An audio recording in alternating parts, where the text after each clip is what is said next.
Ah, ouais, voilà. Oh, ça n'a pas marché, ça n'a pas marché. Ok. Je vois que 400 n'a pas marché. Ouais, E a marché, E a marché. Par contre, Resto d'Abidjan. Shout out aux Ivoiriens. Parfait. Voilà, on a une sorte de combat qui s'affiche ici.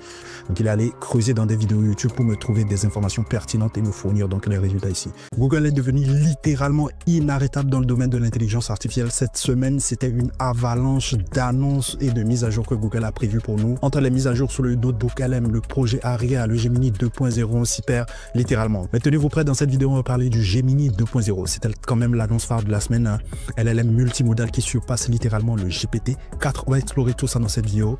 Let's go. Ok, avant de rentrer dans le vif du sujet, je te présente la communauté IA. On a créé une communauté IA où on rassemble les passionnés, les férus d'intelligence artificielle. Si tu es passionné d'intelligence artificielle ou curieux sur le domaine de l'intelligence artificielle, c'est là où il faut être. Donc, le lien pour intégrer la communauté, c'est dans la description. L'intégration, elle est totalement gratuite si tu as envie d'en apprendre un peu plus sur l'intelligence artificielle. C'est là où il faut être. On se retrouve de l'autre côté. Let's go. Ok, comme je le disais tantôt, énormément d'annonces du côté de Google, dont le Gemini 2.0 qui fait bien évidemment l'objet de notre vidéo. Pour la tester, tout simplement, vous allez sur le Google AI Studio, qui est en quelque sorte l'équivalent du playground de OpenAI. Donc, c'est là que vous pourrez tester les différents modèles de Google, tout simplement le Gemini 1.5, Gemma, etc.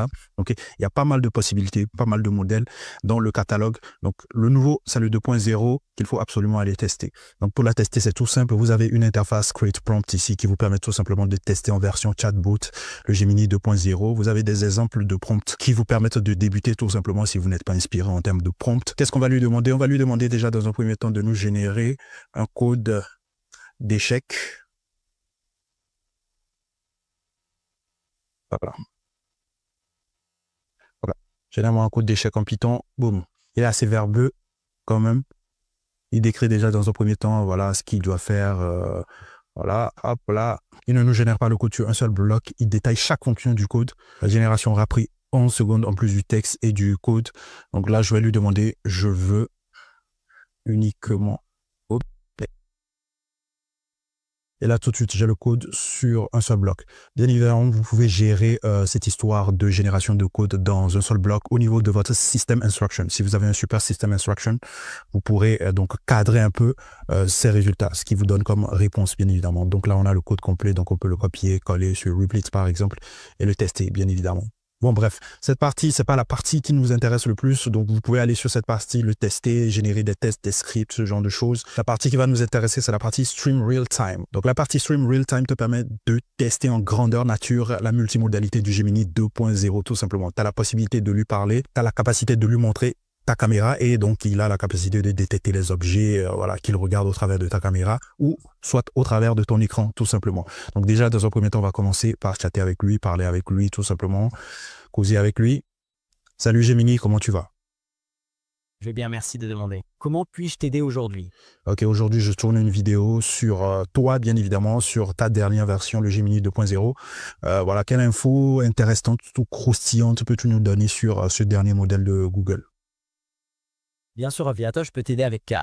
Le modèle Gemini 2.0 a été amélioré de plusieurs façons, notamment en termes de capacité de raisonnement et de compréhension du langage naturel. Y a-t-il des aspects spécifiques que tu souhaites explorer davantage? Je pense que l'intégration en français n'est pas totalement bien faite, donc c'est appelé à s'améliorer, bien évidemment. Et je pense potentiellement, hein, je ne suis pas encore sûr, que les voix qui sont disponibles sont des voix uniquement en anglais. Donc c'est pour ça qu'on a potentiellement ces petits bugs, ces erreurs de prononciation en français. Donc là, on va commencer par tester la vision. Donc là, je clique sur la caméra, l'icône de la caméra. Soit j'ai deux possibilités, soit j'utilise ma caméra ou soit j'utilise mon screen. Donc là, on va tester la version screen. Donc là, tout de suite, il me présente mon écran. Donc j'ai la possibilité de sélectionner tout mon écran. Je vais sélectionner tout mon écran. Donc là, boum. Donc je fais partager. D'accord, je comprends que tu partages ton écran avec moi. Ok. Que veux-tu que je fasse maintenant? Que vois-tu sur mon écran? Qu'observes-tu sur mon écran concrètement? Je vois une interface web avec le titre Google AI Studio et le sous-titre Stream Real Time. Il y a plusieurs éléments d'interface. Tu veux que je continue la description OUSCE suffisant? Que vois-tu sur mon écran? Je vois maintenant le jeu du pendu avec des lettres et des tirets, ainsi qu'une liste de teams sur le côté droit. Prêt à jouer? Ouais, je suis prêt à jouer. Donc, je te donne la première lettre. Je mets la lettre N. Est-ce que tu vois où est positionnée la lettre N sur l'écran? Oui, je vois. La lettre N est placée à la fin du Ouais, trait. ouais. Et donc, est-ce que tu peux m'aider pour la lettre suivante, potentiellement?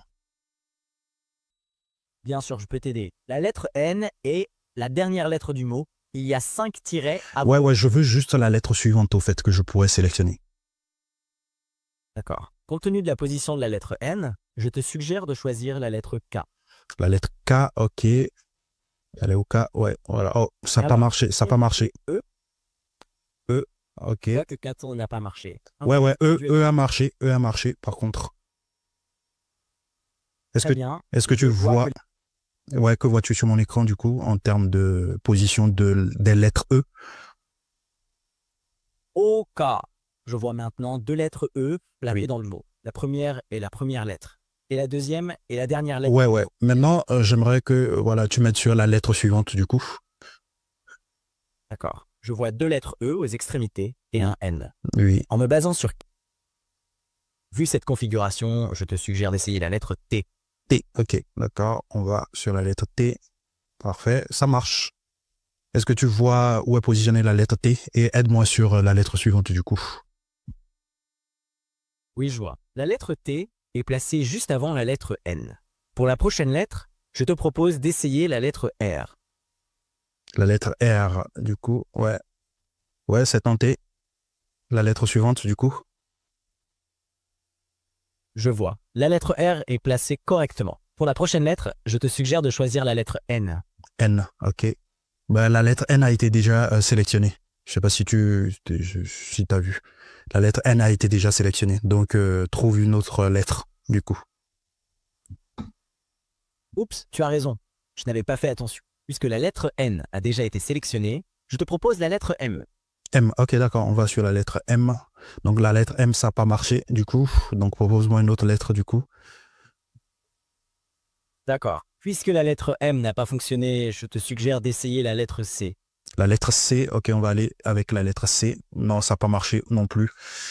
Donc, essaie de deviner, au fait, de quel mot il s'agit en français, quoi, pour pouvoir, voilà, avoir un peu plus de facilité à trouver la lettre suivante. Absolument, je comprends. Avec les lettres E, R, T et E, et considérant la configuration, je te suggère d'essayer la lettre P. Cela pourrait former P. le mot ER-pent. P. Non, P, ça marche pas. Non, ça marche pas. Je te rappelle que le mot doit être en français, hein. Donc, quelle est la prochaine lettre que tu me suggères, du coup? Je te suggère d'essayer la lettre B pour former le mot airbent. La lettre B. Ok, non, ça marche pas. Non, non, non. Ça marche pas. D'accord, je vois que la lettre B n'a pas fonctionné. Puisqu'il n'y a pas de mot franqué avec la structure actuelle et que les lettres E, R, T, E sont présentes, il est possible que CE soit une erreur. Et c'est E que tu souhaites changer. Oui, oui, quelle est la prochaine lettre? Je veux la prochaine lettre, du coup. Puisque nous avons essayé plusieurs lettres qui n'ont pas fonctionné, je te propose d'essayer la lettre D. Cela pourrait donner D, IR. voilà. Donc voilà, vous venez de voir Grandeur Nature, une des démos sur les capacités visuelles du Gemini 2.0. Donc c'est ultra intéressant. Vous pouvez l'utiliser par exemple pour vous aider, pour vous guider par exemple sur une plateforme que vous ne maîtrisez pas forcément. Par exemple pour créer des sites web, pour vous assister dans du code bien évidemment. Il suffit juste de partager votre écran et le travail est fait derrière. Donc voilà pour les capacités visuelles. Donc on a eu un petit bug entre temps. Donc ça a bugué, ça a sauté à un moment donné. Et bien évidemment, donc vous avez la possibilité aussi de le cadrer un peu, de lui donner un certain rôle, d'ajouter un system instruction pour le cadrer à peu près dans ses réponses. Je trouve qu'il était un peu bavard sur certaines de mes questions. Donc tout ça, j'aurais pu le gérer dans la partie system instruction. Donc il n'y a pas que ça que j'avais envie de vous présenter aujourd'hui. Il y a la partie Star Apps que je trouve très intéressant, qui vous montre en quelque sorte des petits apps, des exemples d'apps que vous pouvez créer avec Gemini 2.0. Et ces applications, ces 3 applications sont disponibles en open source sur GitHub. Donc, vous pouvez le cloner en local sur votre machine, la modifier, faire joujou avec potentiellement. Donc, vous avez, voilà, la première application qu'on va tester qui est le Spatial Understanding, donc qui est une application qui est capable de comprendre votre environnement, ce qui vous entoure, l'environnement 3D, ce genre de choses. Donc, tac, je démarre l'appli tout de suite. Prend son temps. Donc là, on va sélectionner cette image déjà dans un premier temps. Et donc, ici, vous avez le prompt qui vous permet d'indiquer l'objet que vous voulez détecter sur l'image, par exemple. Là, par exemple, on a donc le classique walnut. Donc, je mets, par exemple, ici, classique Walnut et vous avez la possibilité de mettre le label que vous voulez indiquer là-dessus. Donc, je vais mettre Blue par exemple et je fais Send. Parfait. Une fois que c'est fait, on a un JSON qui est généré avec, je pense, les positions des objets qu'il a détectés. Donc là, vous avez le classique Walnut et cette app, en quelque sorte, met en avant les capacités visuelles du Gemini 2.0. La deuxième app, c'est le Video Analyzer qui est capable d'analyser vos vidéos, comprendre la vidéo, comprendre le contexte de la vidéo et en extraire des parties ou des informations très intéressantes. Donc, ce qu'on va faire, c'est ajouter une vidéo. Donc, on va faire clic ici, on va essayer d'ajouter une vidéo, réinsérer la vidéo. Elle est en train donc de se télécharger tout simplement dans la conversation. On attend tout simplement le chargement de la vidéo pour opérer toute la magie avec le Gemini 2.0. Ok, parfait, c'est la vidéo en question. Donc, cette vidéo, elle est issue de mon compte Instagram. D'ailleurs, n'hésitez pas à aller nous suivre sur Instagram. On est présent sur Instagram. Il y a pas mal de réels très intéressants sur l'intelligence artificielle qu'on fait sur Instagram. Donc, n'hésitez pas à nous suivre sur Instagram et sur TikTok. C'est pratiquement les mêmes contenus, les mêmes réels qu'on poste voilà, sur les deux plateformes. Donc, voilà, la partie Heavy Caption permet tout simplement de décrire voilà, ce qui se passe tout simplement sur la vidéo. Donc, je vais faire un Generate. Donc, c'est de générer donc les captions sur la vidéo. Donc, il va me dire à tel instant ce qui se passe sur la vidéo, ce qu'il voit sur la vidéo, tout simplement. Ce qui est intéressant aussi sur cette app, c'est qu'on peut en extraire des paragraphes, des moments clés très intéressants. Ça peut servir à créer une application qui permet tout simplement de créer des réels voilà, à foison sur une vidéo qui dure 1 heure, par exemple. Donc là, j'ai les captions ici. Tout simplement en bas, a man with a headphone and black cap. En tout cas, il décrit à chaque moment, voilà, les petits points bleus là, ce sont les temps clés qu'il décrit tout simplement. Donc, il décrit ce qu'il voit sur l'écran à l'instant T. Donc, vous avez les timestamps ici, ainsi que la description de ce qu'il voit tout simplement. Donc, je joue la jeu. Un jeu auquel il faudra jouer en 2025, c'est bien évidemment ce jeu, Paradise. C'est le mix parfait entre GTA 6 et Sims. Tu peux littéralement t'y créer ta vie de rêve, avoir un business, avoir une famille, avoir une maison. Bref, c'est la vie grandeur nature, quoi, tu vois. Ce qui est encore plus intéressant avec ce jeu, c'est l'interaction que vous aurez avec des PNJ réactifs et intelligents. Pourquoi ces PNJ sont réactifs et intelligents? Parce qu'ils sont dotés de reconnaissance vocale et de synthèse vocale basée sur ChatGPT. Et oui, l'IA sera bel et bien de la partie. Donc voilà, donc ce que vous voyez juste là, c'est pas les transcriptions, mais plutôt la description de ce qui se passe donc sur la vidéo. Donc comme vous l'aurez constaté. Donc voilà, parfait. Donc super app hein, au passage. Donc vous pouvez créer ce genre d'app. Et en plus, ce qui est intéressant, c'est que c'est open source. Si vous faites un view GitHub, vous tombez tout simplement sur le repo GitHub de Google Gemini avec donc ces applications, l'application vidéo et l'application qu'on a vue précédemment. Donc on va retourner sur la Starter app. On va aller sur la troisième app que je trouve assez intéressante.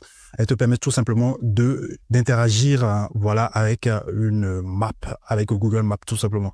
Donc il suffit juste de mettre un prompt lié à un lieu que tu aimerais visiter par exemple et lui il se charge de diriger tout simplement vers ce lieu sur Google Maps. Plus besoin d'utiliser donc le curseur pour se déplacer un peu comme ça. Donc là, Cold. Donc là, lorsque je clique sur Cold, il va me chercher donc les endroits les plus froids au monde et il va me rediriger sur le village de Oymyakon en Russie. Apparemment, c'est l'endroit le plus froid au monde, hein, je pense bien. Et là, on a une petite description de l'endroit en question ici. Je vais mettre le meilleur resto d'Abidjan. Shout out aux Ivoiriens. Parfait. Try a maki for taste of authentic Ivorian cuisine. Donc là, il ne m'indique pas un lieu précis, il m'indique juste la ville d'Abidjan. Et donc, il me dit juste de tester tout simplement les makis. J'aime bien la partie description ici qui te sert à t'orienter un peu. Voilà, on va taper Notre-Dame de Paris. Et là, tout de suite, elle me redirige vers Notre-Dame de Paris avec sa localisation exacte. Donc, super intéressant. Donc, voilà, en quelque sorte, vous pouvez créer des agents IA avec le Gemini 2.0 qui peuvent mener des actions un peu comme ce qu'on a sous nos yeux, tout simplement. Cet agent IA qui nous amène à un endroit précis suivant les indications ou le prompt qu'on lui a injecté, tout simplement. Donc, voilà les 3 types d'applications qui peuvent vous servir éventuellement d'exemple ou de base pour créer voilà, une application à vous, ça vous, tout simplement. Donc, voilà, il n'y a pas que sur la Google AI Studio que vous pouvez aller tester le Gemini 2.0. Le Gemini 2.0 est disponible sur l'application Gemini, la version ChatGPT en quelque sorte de Google. Donc, lorsque vous allez sur Gemini, par exemple, vous avez donc la 2.0 Flash expérimentale qui est disponible ici et vous pouvez commencer d'ores et déjà à chatter avec le Gemini 2.0 Flash. Autre chose que j'avais envie de vous présenter sur Gemini, c'est un nouveau modèle aussi qui est apparu, une nouvelle version ou une nouvelle variante en quelque sorte de Gemini 1.5. Donc là, je suis sur Gemini, la version française. Quand je viens là, j'ai la 1.5 Pro et la 1.5 Flash et la 2.0 Flash. Mais j'ai pas la 3e variante de la 1.5 que Google a sorti au cours de cette semaine. C'est tout à fait normal parce que cette troisième variante est uniquement disponible sur Gemini version anglaise. Et pour accéder à Gemini la version anglaise, il vous suffit tout simplement de remplacer le FR ici, donc l'URL par EN, tout simplement. Parce que je suis sûr que vous êtes, pour la plupart, pour ceux qui me suivent, pour la plupart, vous êtes dans des pays francophones. Donc, forcément, lorsque vous arriverez sur Gemini, tout simplement, lorsque vous tenterez de vous connecter sur Gemini version web, donc il va vous rediriger sur un Gemini avec pour langue le français. Donc, il va falloir changer donc ce petit paramètre ici, le HCL ici en EN. Donc, une fois que vous avez changé le HCL en EN ici, ce que vous allez faire, c'est tout simplement venir ici et sélectionner donc le Gemini 1.5 Pro 8 Deep Research. Donc, on a la troisième variante qui est affichée ici. Donc, lorsque je clique là-dessus, donc, boum, j'ai la possibilité de commencer par chatter avec. Donc, le Gemini 1.5 Pro with Deep Research est une variante du Gemini 1.5 qui donne en quelque sorte à la 1.5 la capacité de pouvoir faire des recherches approfondies sur le sujet que vous promptez tout simplement. On va faire un test tout simple. Il réfléchit, just a second. Donc, I've put together research plan. Donc, voilà sa stratégie de recherche sur le web. Donc, vous pouvez checker, voir à peu près comment est-ce qu'il va effectuer les recherches. Voilà, vous avez les différents steps que l'agent va suivre et ensuite, vous pouvez commencer par faire un start research. Vous allez voir, c'est complètement fou.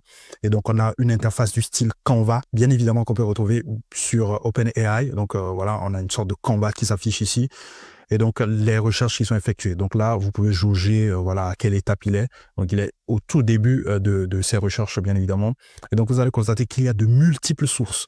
Et donc, c'est vraiment une recherche approfondie qui est effectuée donc, par cette version de Gemini 1.5.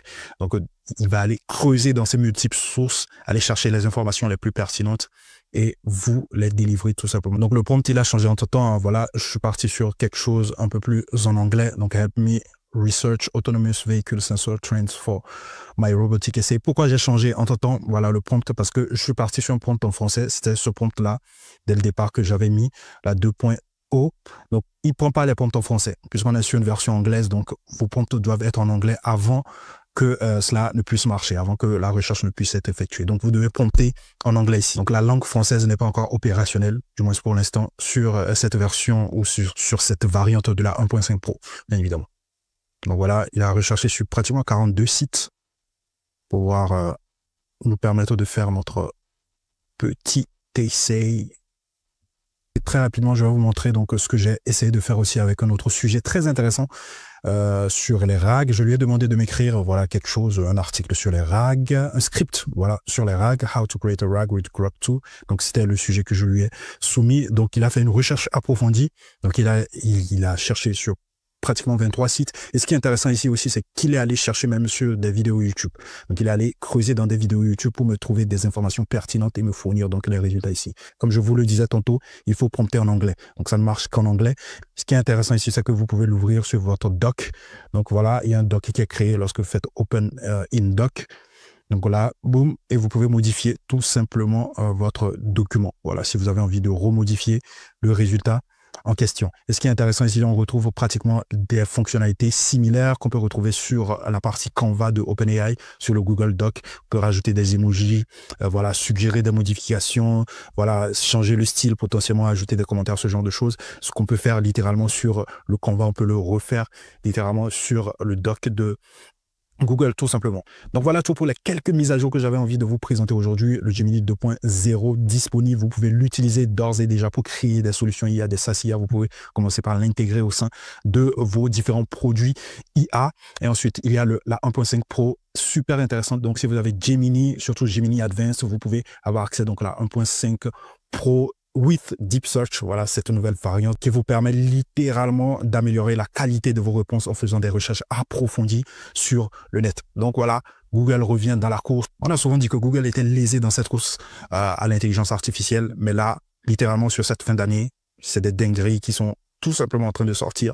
Et je pense que petit à petit, Google est en train de gravir les échelons pour se positionner en tant que leader. Attention à OpenAI. N'hésitez pas à rejoindre la communauté et à regarder aussi les autres contenus. Je vous retrouve à la prochaine. C'était Mr. Opi. Peace out.